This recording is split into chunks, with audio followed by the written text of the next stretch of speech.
get sober? Jesus.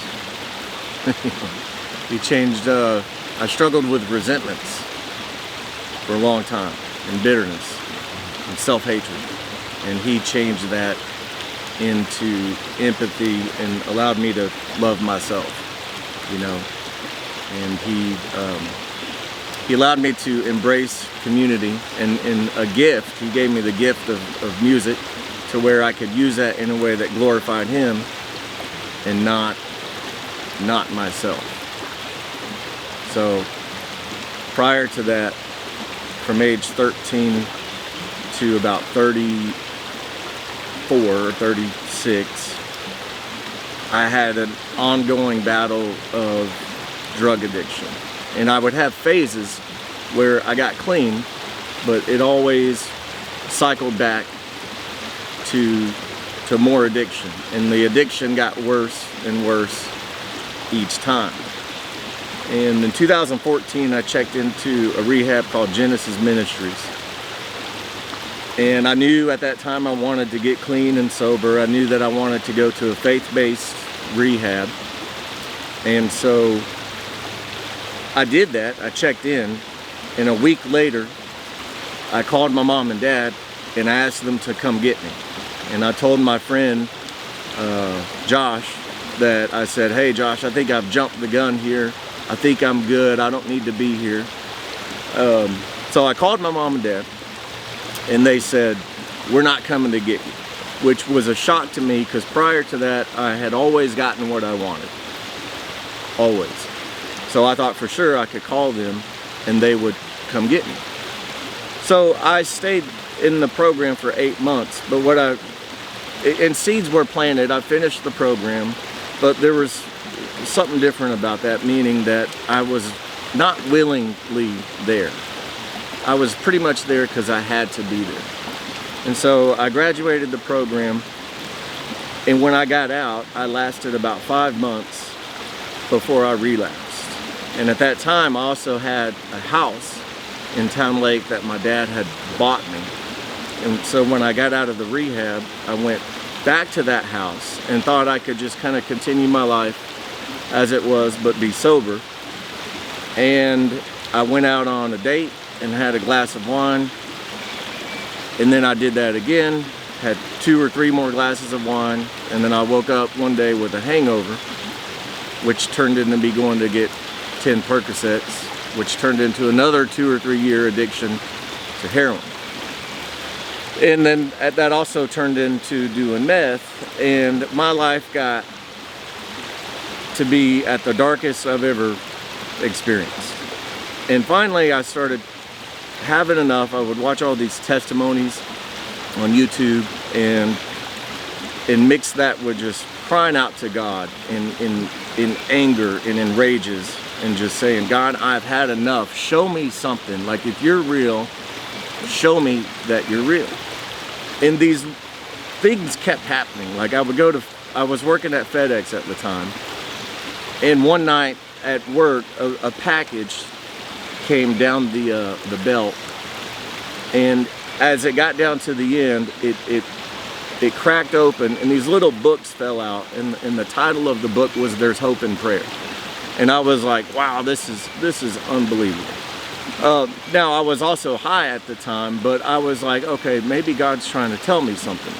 And this was in 2017.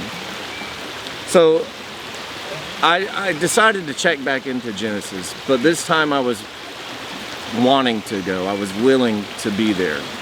And so before I checked in, I had another night of just crying out to God in anger and just rage. And I literally felt like I could literally feel him changing my heart to where he took all resentments away. And he allowed me to have empathy for my dad, because for years I always held on to resentment to him for enabling me, and I blamed him for that. And then finally I realized that I have to take responsibility for allowing him to do that. And it was like a clean slate just kind of like took over me, to where I let all this stuff go. And so I checked in the program, finished it, and while I was in there, God put it on my heart to not go back to this house I was in. So I told my dad to get rid of the house and sell it. And I had no idea what I was going to do in terms of where I was going to live or whatever. But thankfully Genesis Ministries, they provide a transitional program to when you complete the program, you can live there. And so I stayed there for 8 or 9 months after I graduated. And then lo and behold, like, God just started putting all these people in my life. I met a friend of mine named Justin, and it just so happened to be at the time they were renting out their basement. And so I was able to move in with them, which is where I'm at now. And you know, we have a men's share group that we meet every week there, where we just talk about our struggles, our victories, and we have accountability. Like, there's still things that I struggle with, but they're not what they used to be, and they're not drug, alcohol related, which I'm grateful for. But I'm learning as we develop a relationship with Jesus, there's always going to be something to work on. We never arrive. We never get to a point to where we don't need Jesus. But with that, we need people that we can talk to and work through things with.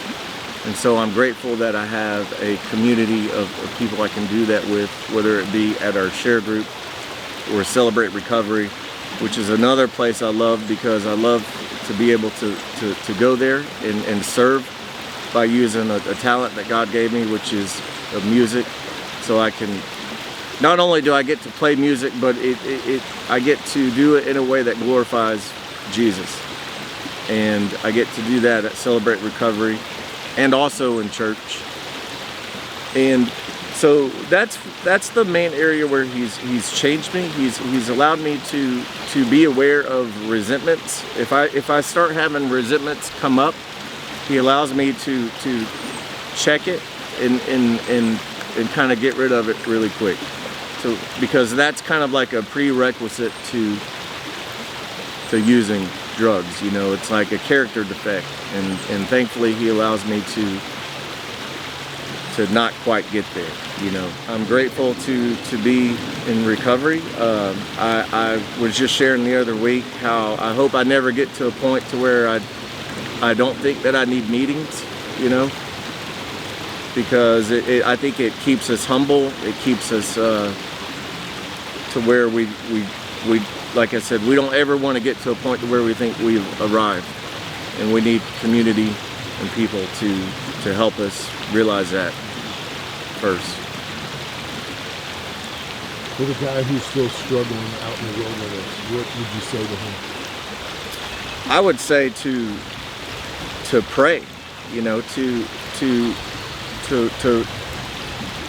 really ask God, if you're real, show me that you're real. And to really mean that, you know, to really mean that. And then find a way to serve, find a way to help other people get through whatever you're struggling with. But be in community with people that are where you're at, or that have overcome what you've overcame. And make it a point to be with those people, you know, and find out what you like to do, like whether find out, we all have a gift, so try to figure out what that gift is and find a way to use it.